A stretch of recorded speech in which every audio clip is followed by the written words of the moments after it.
Welcome to State of the World with me, Sally Lockwood, in Dubai.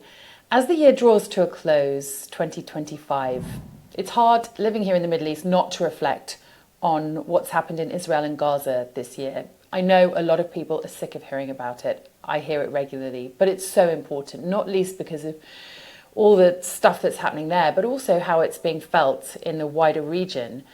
There have been some really big moments this year, not least the ceasefire, the hostage release deal, but also Israel bombing Qatar, something that I never thought I would ever report on. It's consumed a lot of my work this year. I've been in and out of Israel, I've been to Jordan, I've been to Doha to report on Israel's bombing of a Hamas residence there.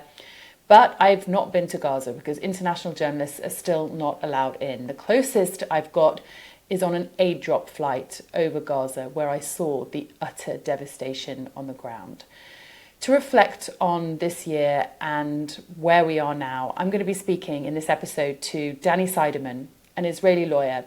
He's really worth listening to. Check it out. Hi, Danny. It's really good to see you again. Yes. Thank you so much for joining me. You know, our last interview went viral on Instagram. It turns out the internet loves you.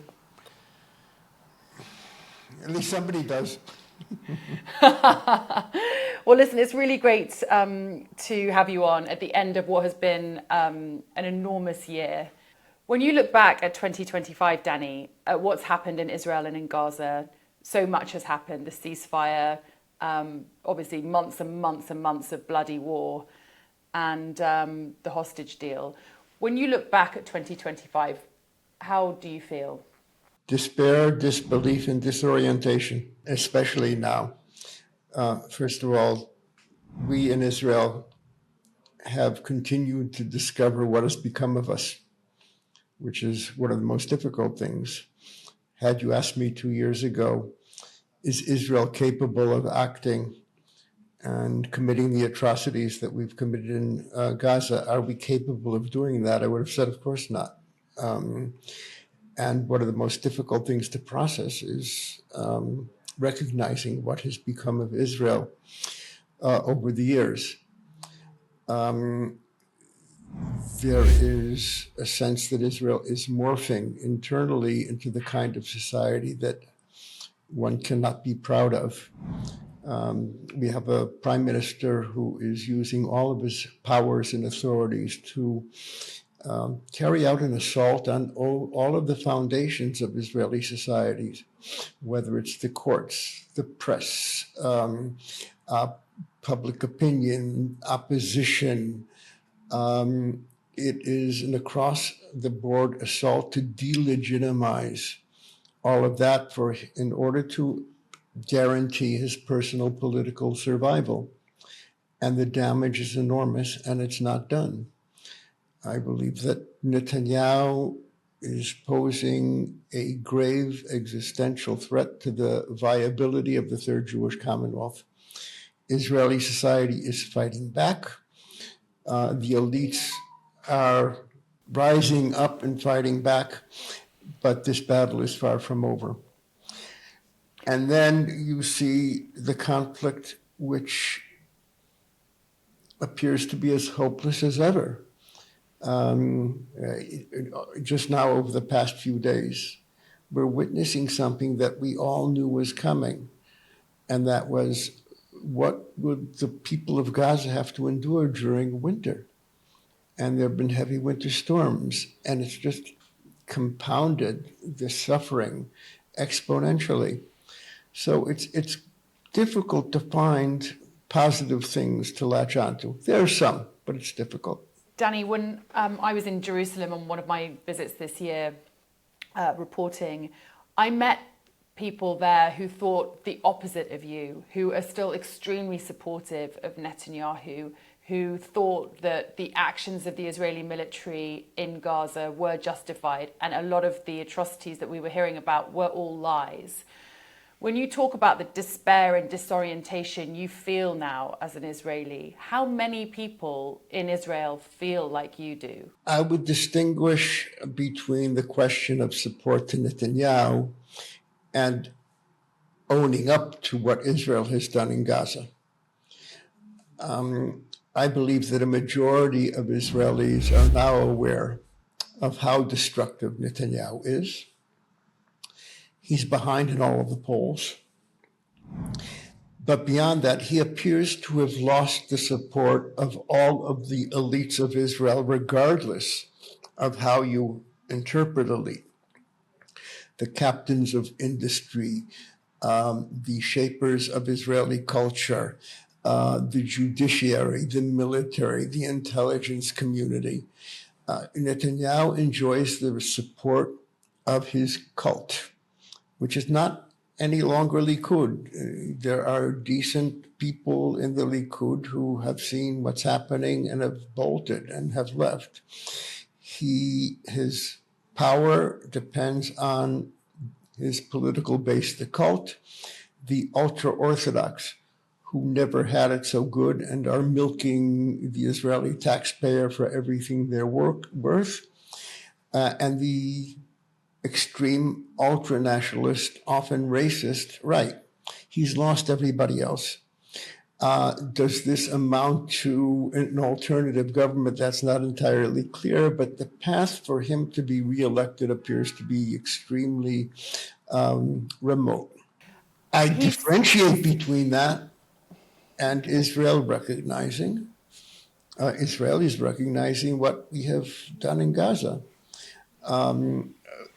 There's a cumulative impact of all of the years of occupation since 1967 has created a cumulative dehumanization of Palestinians. The essence of occupation, in my experience, and I have a good deal of experience dealing with the mechanics of occupation, is the diminished humanity of the occupied. This was compounded by the trauma of October 7th, which was experienced by Israelis as something of a near-death experience. So the ability to empathize with Palestinians and recognize what we're doing is extremely limited. Now, that is gradually changing, but it's gradual and it's inadequate. And I believe that the rude awakening is before us. Part of that will be when journalists such as yourselves are allowed to visit Gaza. 2 years plus into this war, and journalists are not allowed in. And that creates a very strong filter between the reality and the perception. Once that happens, I believe the already problematic standing of Israel in the international community is going to become much worse. Support for Israel in the international community and among liberal democracies has collapsed. But the major collapse is ahead of us when the world sees the scope of what transpired in Gaza, which we've turned it into a place that is virtually uninhabitable. The landscape is, I'd say, lunar landscape, perhaps Hiroshima and Nagasaki are more appropriate. So Israel has a long road ahead in recovering our soul, and it's not going to be short, and it's not going to be simple. Danny, you've talked about Netanyahu's diminished support within Israel. He still appears to have the support of Donald Trump, though. In fact, Trump's even been appealing to President Herzog to pardon Netanyahu for the corruption and bribery charges he's being investigated over. As a lawyer, is that kind of rhetoric even realistic? Is that something you see happening? First of all, your original statement about Trump supporting Netanyahu is not entirely clear, because there are consistent reports, including one from this morning, that Trump is fed up with Netanyahu. And if you look at recent events, if you look at some of the positive things that have happened, the imposition of a ceasefire, they were done by Trump compelling Netanyahu to go places he did not want to go. For the first time, we have the internationalization of the conflict in the form of international forces and management of Gaza. And we have the trappings of an imposed settlement. You have CENTCOM, the United States military, giving orders to the IDF. Those are not adequate in addressing the severity of the situation, but they're important moves forward. Trump's intervention in Israeli politics, and it's become something of a pattern with Netanyahu, is an indication of his desperation and an indication that rules do not no longer apply. He's basically asking for salvation from a foreign power. Is the possibility of a pardon on the table legally? Absolutely not. Pardons are and clemency are for people who have committed crimes, and that means they have to own up and to admit to committing those crimes and expressing regret. Netanyahu continues to assert that he is as pure as snow and has done nothing wrong. He will not apologize, he will not assume responsibility, etc. All of this would lead me to believe that he has no chance of receiving a pardon, except we have a president who was a bit of a hologram, an empty suit, who apparently has hidden agendas, and there are indications of dirty dealings between himself and Netanyahu. So all bets are off. The legality of a pardon is highly questionable. That does not mean that the president will not try and somehow eke out some kind of pardon. That too will be subject to judicial review. But we're living in a world where causality as we knew it in the past doesn't necessarily apply. If you want to hear what Danny Seidman says to me next, then hit subscribe and you'll see when part 2 of his interview with me drops in just a few days' time, where he predicts what happens next, not just in Israel and in Gaza, but for Benjamin Netanyahu.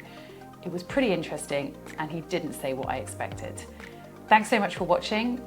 See you next time.